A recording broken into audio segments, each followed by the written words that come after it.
Assalamualaikum warahmatullahi wabarakatuh.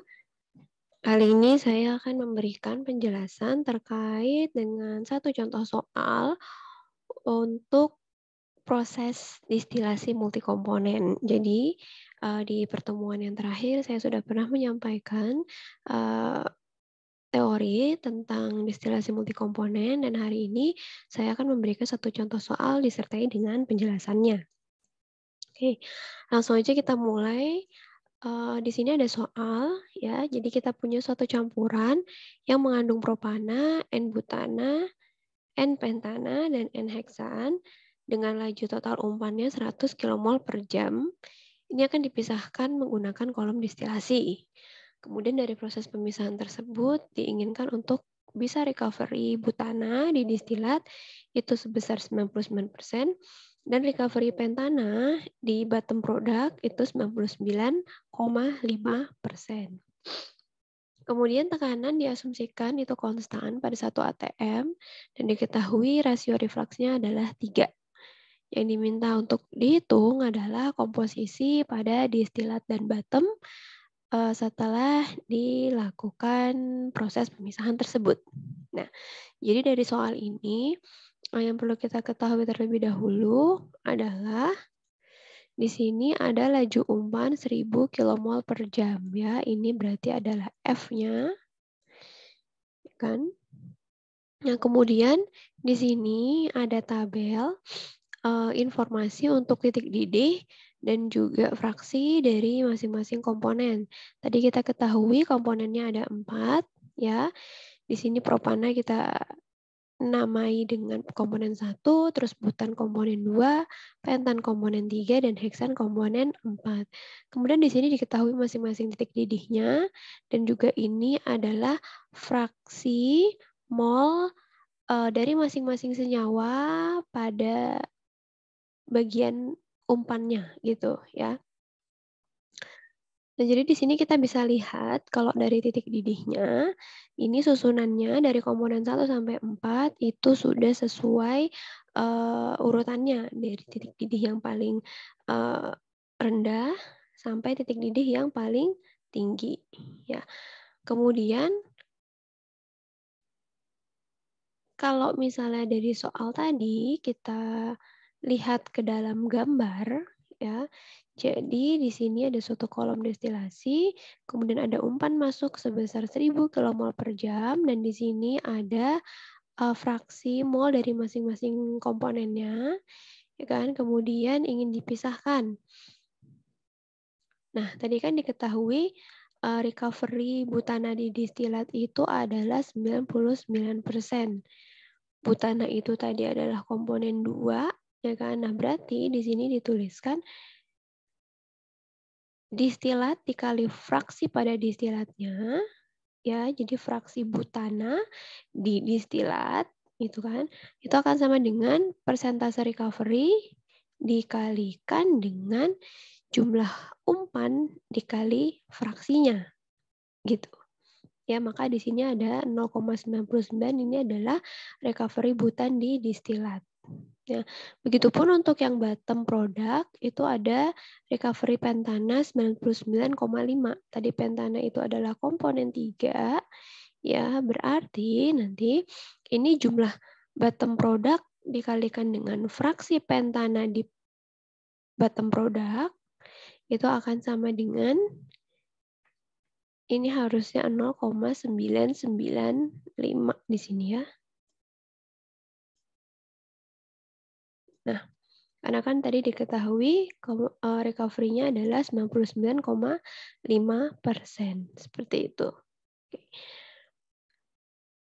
Nah, kemudian kita akan lihat ke penyelesaiannya. Tadi jadi kita sudah tahu, ya, berapa banyak umpannya, terus bagaimana fraksi mol umpannya di tiap senyawa. Kemudian juga udah diketahui recovery butan dan juga recovery dari pentannya. Nah, pertama-tama kita harus tentukan dulu, karena ini kan senyawanya multikomponen, maka kita harus tentukan mana yang menjadi light key komponen dan mana yang menjadi heavy key komponen. Nah, jadi light key dan heavy key ini kita bisa tentukan, kita lihat dari senyawa mana yang akan dipisahkan. Ya, jadi kalau dari soal ini tadi kita ketahui butana itu ada di distilat ya sebesar 99%-nya, terus pentana itu ada di bottom product. Berarti dari proses pemisahan ini pada intinya kita ingin memisahkan butana dengan pentana. Nah, karena tadi butana itu titik didihnya lebih rendah daripada pentan, ya, maka yang menjadi light key komponen itu adalah butana dan yang menjadi heavy key komponen adalah pentan. Ya, jadi dua komponen ini atau dua senyawa ini yang ingin kita pisahkan. Jadi yang satunya itu ke distilat, yang satunya ke bottom. Hal itu bisa kita lihat dari soalnya ini tadi ya. 99% butana ke distilat, 99,5% pentana di bottom product. Oke. Jadi itu cara menentukan light key dan heavy komponen. Kemudian setelah itu sekarang kita mau menentukan terlebih dahulu ya berapa sih jumlah butana di distilat begitu. Nah, jadi tadi kita tahu jumlah butana yang terrecovery di distilat itu adalah 99%. Artinya ya, jumlah butana yang ada di distilat dibagi dengan jumlah butana yang ada di umpan itu sama dengan 99%. Jadi di sini total distilat dikali fraksi butana di distilat dibagi dengan total umpan dikali fraksi butana di umpan itu sama dengan 0,99. Nah, untuk nilai F dikali Z2 ini tadi udah kita tahu ya bahwa tadi F-nya itu adalah 1000 maaf. Kemudian Z2-nya itu adalah ini ya 0,33 ya. Jadi di sini D dikali X 2D itu akan sama dengan 0,99 dikali F yaitu 1000 dikali Z2 yaitu 0,33. Jadi kita tahu jumlah butana yang ada di distilat itu adalah 326,7 kmol per jam. Kemudian kita bisa menghitung neraca massa butananya, ya. Jadi kalau neraca massa secara overall di keseluruhan sistem ini, ya, maka kita kan tahu ya, F atau yang masuk, ya kan, itu sama dengan D ditambah W. D ditambah W. Nah, ketika kita ingin menuliskan neraca massa komponennya, ya berarti kita tinggal mengalihkan masing-masing ini dengan fraksinya. Berarti karena kita di sini mau menentukan neraca massa komponen 2 atau neraca massanya butan, berarti di sini tinggal F dikali Z2 ya sama dengan D dikali X 2D ditambah W dikali X 2W gitu. Nah, kemudian ini kita tukar ruasnya. Jadi W dikali X2W itu di ruas kiri. Ya. Sama dengan F kali Z2 dikurang D kali X2D. Oke. Tadi F dikali Z2-nya itu adalah 1000 dikali 0,33 dikurang D dikali X2D itu adalah yang ini tadi. Ya. D dikali X2D adalah 326,7. Jadi 1000 dikali 0,33 dikurang 326,7. Hasilnya adalah 3,3 kmol per jam. Jadi 3,3 kmol per jam itu adalah jumlah butana yang ada di bagian bawah atau yang menjadi bottom product itu. Ya.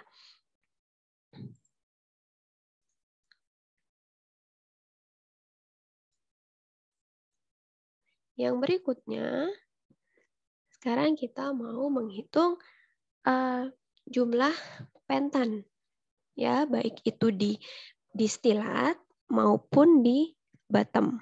Tadi kita tahu recovery pentana di bottom itu adalah 99,5%.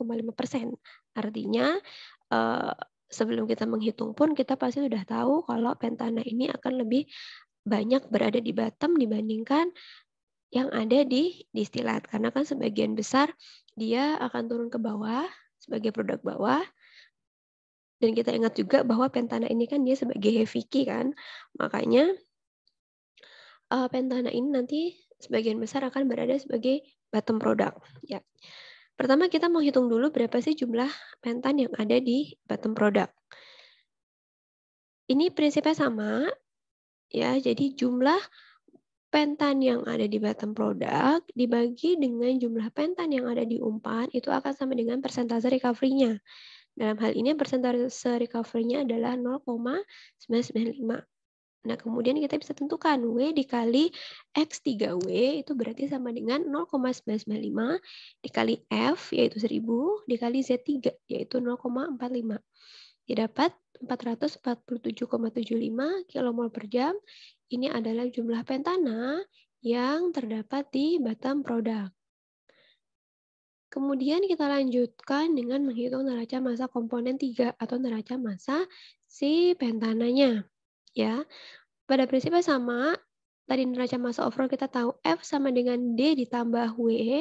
Ketika kita mau menuliskan neraca massa komponen untuk pentan, berarti tinggal dikalikan dengan fraksi mol pentan di masing-masing lokasinya. Yang F itu berarti dikali Z3, yang D dikali X3D, yang W dikali X3W. Ya. Tadi X3W ini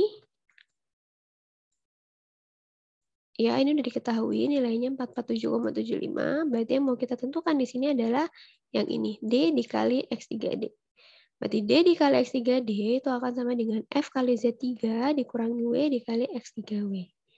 F-nya tadi 1000, Z3-nya 0,45, dan W dikali X3W adalah 447,75. Berarti di sini diperoleh jumlah pentana yang ikut naik ke bagian atas kolom atau ke distilat itu sebesar 2,25 kmol per jam. Ya, jadi terbukti ya. Di sini pentannya di distilat hanya sekitar 2 kmol per jam, sementara di bottom product sampai 400 kmol per jam. Seperti itu. Nah, langkah yang berikutnya, kita mau menghitung neraca massa komponen 1, di mana komponen 1 tadi itu adalah propan. Ya. Neraca massa komponen sama, berarti F dikali Z1 sama dengan D dikali X1D ditambah W kali X1W. Ya, di sini kita mau lihat berapa banyak sih propana yang ada di distilat. Ya, berarti kita pindah ruas, D dikali X1D itu sama dengan FZ1 dikurang W kali X1W. Nah, di sini kita tahu atau kita asumsikan bahwa X1W itu sama dengan 0. Ya, X1W itu sama dengan 0. Kenapa? Ya, sekarang kita lihat ya. Di sini komponen satunya itu adalah propan. Tadi kan kita tahu ya, dari keempat senyawa ini, yang menjadi light key komponen itu adalah yang butan, terus pentananya itu dia sebagai heavy key komponen HK. Nah, artinya kalau misalnya sebagian besar butana ini ada di distilat, ya, maka kita bisa asumsikan kalau propana yang titik didihnya lebih rendah dari butan ini akan berada di distilat semua, ya. Jadi nanti tidak ada propana yang ikut ke bagian bawah kolom. Jadi di bagian bottom product itu tidak ada propana. Ya, itulah kenapa tadi di sini ditulis X1W itu sama dengan 0 ya, karena kita mengasumsikan bahwa propananya itu semuanya akan terbawa ke atas ke distilatnya.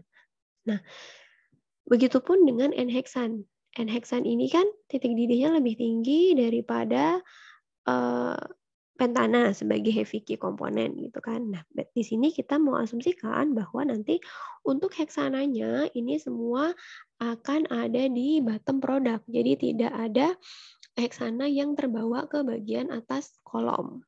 Ya, maka dari itu nanti juga kita bisa lihat bahwa untuk heksan, ya, senyawa 4 kan tadi heksan. Jadi fraksi heksana di distilat itu sama dengan 0 karena semua heksana akan turun sebagai bottom product, ya. Begitu. Oke, kita kembali lagi ke sini. Tadi kita sudah tahu kenapa X1W itu sama dengan 0, ya. Kemudian tinggal kita masukkan. Di sini F-nya adalah 1000, Z1-nya 0,06, dan karena X1W-nya 0, maka di sini dikurang 0. Ya. Hasilnya adalah 60 kmol per jam. Nah, kemudian untuk yang komponen 4, heksan, ya. Tadi kan kita sudah ketahui bersama ya bahwa tidak ada heksana yang terbawa ke distilat. Oleh karena itu, X4D-nya atau fraksi mol heksan di distilat itu akan sama dengan 0. Berarti kalau misalnya kita mengalihkannya dengan distilatnya, atau D dikali X4D itu akan sama dengan 0. Nah, sekarang kita mau menghitung jumlah distilatnya berapa. Ya. Jadi tadi untuk menghitung jumlah distilat, itu kita harus menjumlahkan jumlah propan yang ada di distilat, terus butan yang ada di distilat, pentan, dan juga heksan yang ada di distilat. Kita lihat satu-satu. Untuk propananya, berarti kan tadi yang ini ya. D dikali X1D ini dia sebagai propan. Propan sebesar 60 kmol per jam. Nah, di sini ada 60 kmol per jam, ditambah ini jumlah butananya. Jumlah butananya itu yang ini tadi, ya. D dikali X2D. 326,7. Kemudian ini yang ketiga tadi adalah pentan, ya. Yang D dikali X3D itu sama dengan 2,25. Tambah 2,25, terus ini adalah heksan. Ya, karena di bagian distilat tidak ada heksan yang terbawa, maka di sini 0. Seperti ini ya. D dikali X4D itu akan sama dengan 0. Nah, ketika kita jumlahkan, diperoleh jumlah total distilatnya dalam kilomol per jam itu adalah 388,95. Nah, kemudian untuk menentukan jumlah total bottom product-nya, ya, kita bisa menghitungnya dari neraca massa overall. Tadi kita sudah tahu bahwa F umpan itu adalah D ditambah dengan W. Berarti untuk mencari W itu sama dengan F dikurang D. Tadi F-nya adalah 1000, D-nya adalah 388,95, berarti W-nya adalah 611,05. Nah, sampai sini ketika kita sudah mengetahui berapa jumlah total distilat, terus berapa jumlah total bottom product, maka kita bisa tentukan komposisi distilat dan bottom untuk masing-masing senyawa. Ya, jadi misalnya kalau ini tadi kan kita punya ya, saya ambil contoh misalnya tadi untuk butana adalah D dikali X2D, ya kan, sama dengan 326,7. Tadi diketahui distilatnya itu adalah 388,95, ya kan? Saya tulis dulu. Tadi distilatnya diketahui 388,95. Itu diketahui dx2d-nya, berarti artinya x2d itu akan sama dengan 326,7, ya kan?